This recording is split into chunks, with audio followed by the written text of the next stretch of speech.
नमस्कार दोस्तों। इस वीडियो में हम बात करेंगे गंगा रिवर डॉल्फिन्स के बारे में, हाइबरनेशन इन एनिमल्स, कुछ बर्ड स्पीसीज, लीचन्स और हिमालयन वेजिटेशन। ये सभी क्वेश्चंस प्रीलिम्स 2014 में पूछे गए थे and we will talk about them in detail.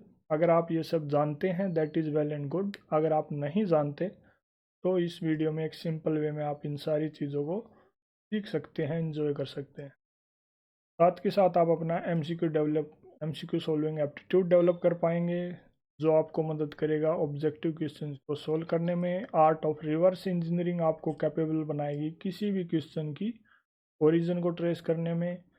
कुछ कीवर्ड की बेसिक नॉलेज आपकी मदद करेगी उन क्वेश्चंस को सोल्व करने में जो यूपीएससी हर साल पीवाईक्यू के बेसिस पे हर सब्जेक्ट में पूछती है। साथ के साथ आप अपने कंसेप्ट को क्लियर कर पाएंगे, और अगर आपको ये लगता है कि आपके कंसेप्ट्स ऑलरेडी क्लियर हैं, आप कॉन्फिडेंट हैं, तो आप उन चीज़ों को रिवाइज कर पाएंगे। Let's start with questions.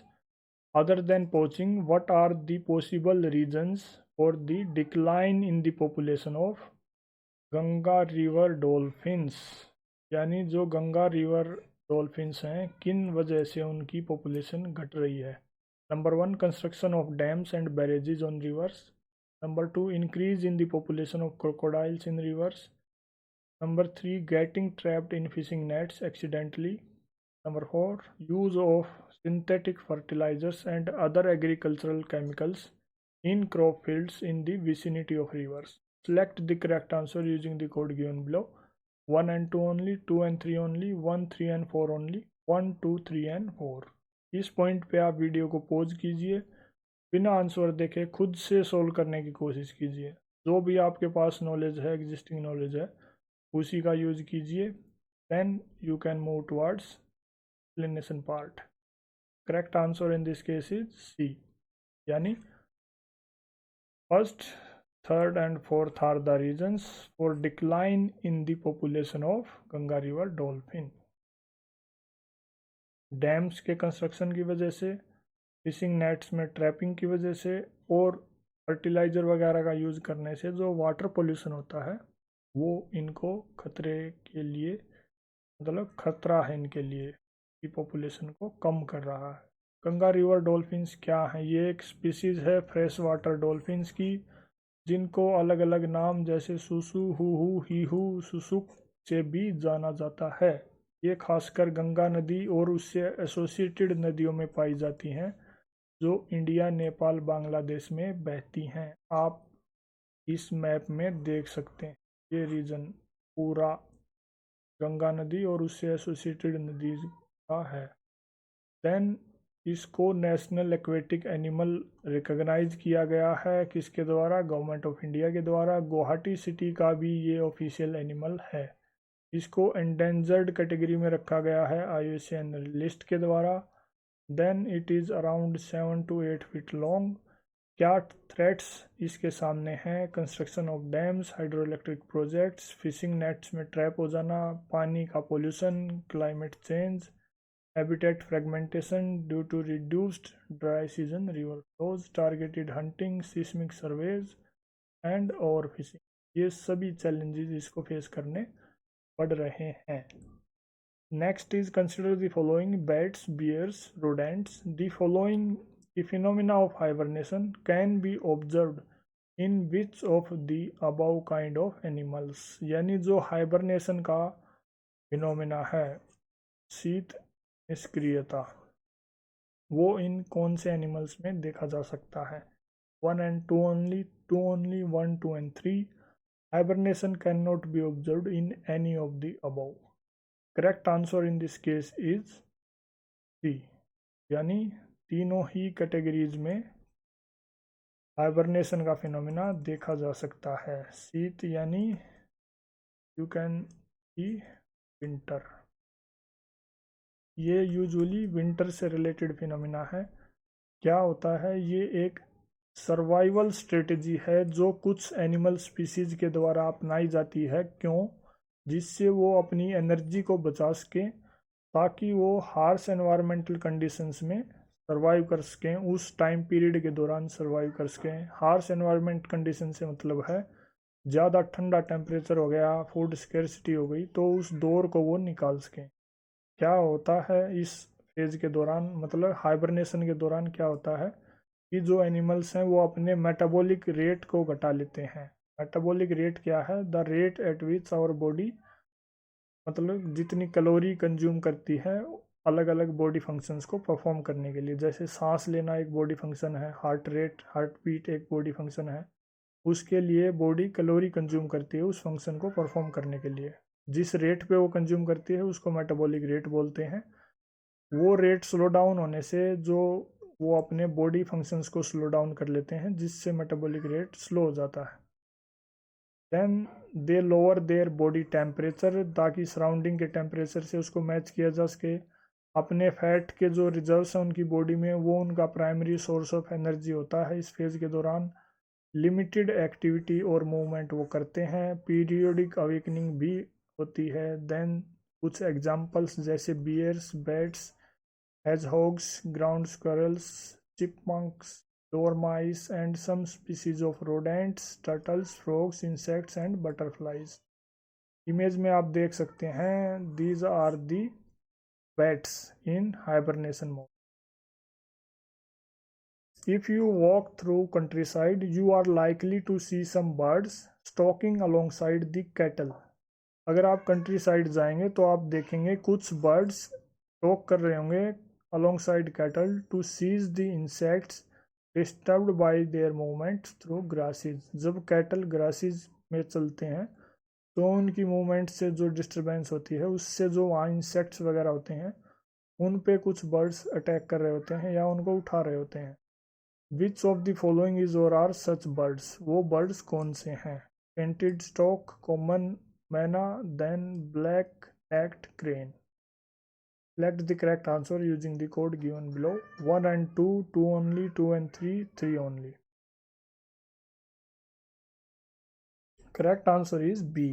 यानी सिर्फ कॉमन मैना उस कैटेगरी में आती है, then the rest two are in or are not in that category.